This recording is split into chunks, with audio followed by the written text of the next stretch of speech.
Hello everyone, কেমন আছেন সবাই? আশা করছি সবাই অনেক ভালো আছেন।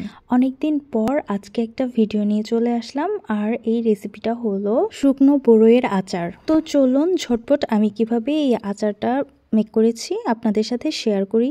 প্রথমেই আমি এখানে পাকা বড়ইগুলো ভালো করে রোদে শুকিয়ে নিয়েছি, আর এরপরে এগুলোকে আমি গরম পানিতে সিদ্ধ করে নেব 10 মিনিটের মতো।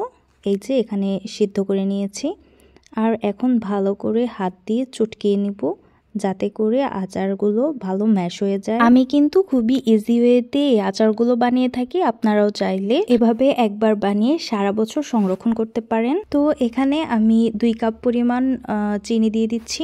আপনারা চাইলে আপনাদের বড়ইয়ের টক অনুযায়ী চিনির পরিমাণটা দিতে পারেন। এরপরে দিয়েছি আগে থেকে গুঁড়ো করে রাখা মিষ্টি সজের গুঁড়া। এরপরে দিয়েছি একটু লবণ, আমি অফ ক্যামেরায় আরও একটু লবণ দিয়েছি।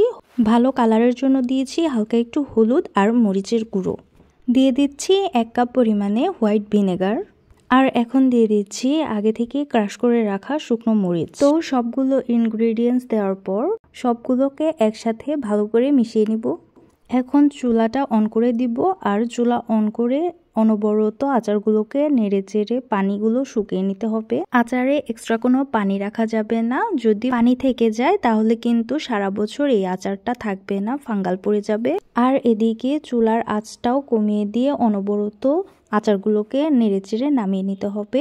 আমার থিকনেসটা এরকম হয়েছে, আর আমি চুলা থেকে নামিয়ে নিয়েছি।